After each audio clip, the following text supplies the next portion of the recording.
Ikinalungkot ng ilang obispo ang mga birada laban sa simbahang Katolika ng susunod na Pangulong si Rodrigo Duterte. May isang pari namang naniniwala na may pwedeng matutunan ang simbahan sa pagmamalasakit daw ni Duterte sa mahihirap. Nakatutok si Jamsi Santos. Kinento ba ninyo yan sa taong Noon pa man, hindi na maganda ang relasyon sa pagitan ni incoming President Rodrigo Duterte at ng simbahang Katoliko.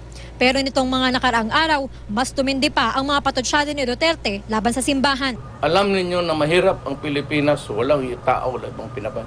Kung magsalita kasi pulpito, hanggang bakit kayo? Then why did you exacerbate the situation by asking money from government to buy the cars?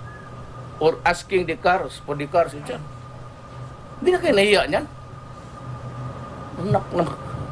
Ang alegasyon ni Duterte laban sa ilang mga obispong hindi niya pinangalanan, imoralidad at korupsyon.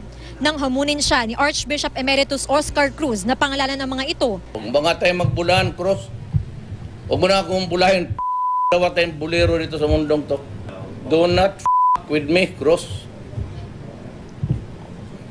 Parinig mo sa kanya yan.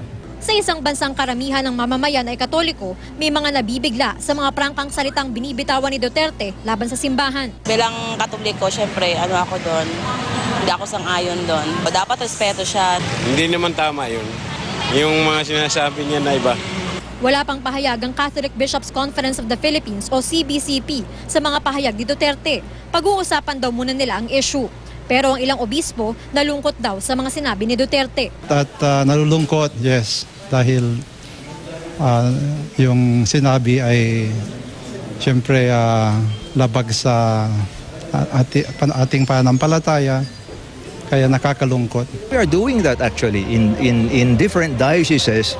If there are some issues that we could see that that needs attention, then we face them. Sinusubukan pa naming makuna ng pahayag si Archbishop Oscar Cruz na direktang pinatungkulan ni Duterte.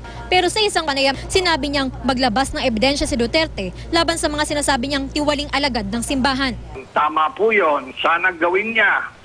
Sabihin niya kung sino, anong ginawa, at saan kukunin ang mga problema.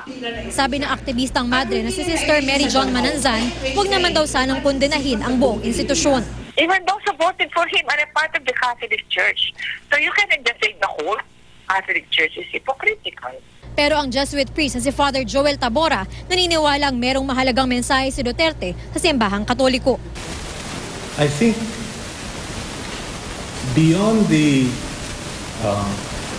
colorful words that we get from Mayor Digong and his statements about and his expletives, I think Digong has shown himself to be clearly a man of the poor.